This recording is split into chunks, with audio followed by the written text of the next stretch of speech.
Hundreds of thousands of illegal immigrant children are made automatic citizens every year because of this crazy policy.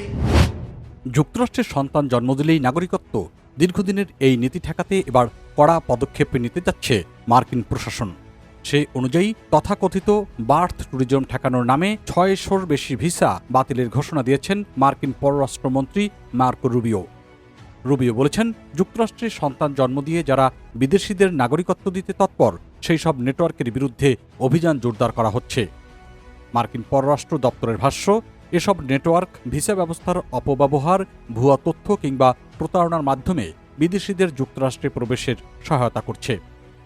এদিকে এই ঘোষণার পর Marco রুবিওকে ঘিরেও তৈরি হয়েছে বড় এক বিতর্ক। কারণ রুবিও নিজেই যুক্তরাষ্ট্রে জন্মগ্রহণ করেছেন 1971 সালে, অথচ তার বাবা মা ছিলেন কিউবান অভিবাসী যারা পরবর্তীতে যুক্তরাষ্ট্রের নাগরিক হয়েছেন।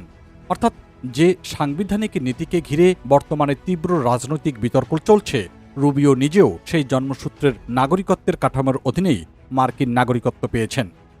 তবে প্রশাসনের বর্তমান পদক্ষেপের লক্ষ্য তাদের বক্তব্য অনুযায়ী জন্মসূত্রের নাগরিকত্বের সাংবিধানিক অধিকার সরাসরি বাতিল করা নয়, বরং বার্থ ট্যুরিজম ব্যবসার সঙ্গে জড়িত কথিত প্রতারণামূলক কর্মকাণ্ড বন্ধ করা।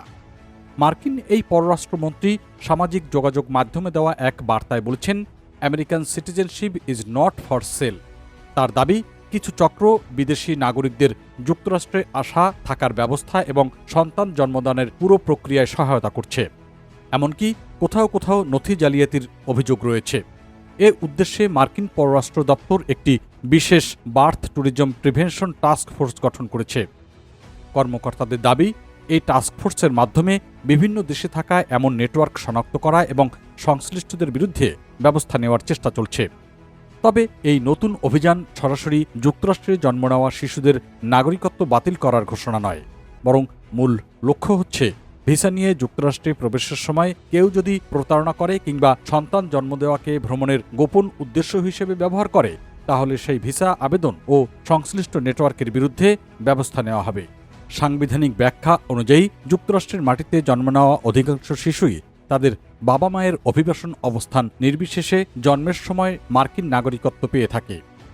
এই নীতি এখন যুক্তরাষ্ট্রের অভিবাসন রাজনীতির অন্যতম বড় বিতর্কে পরিণত হয়েছে।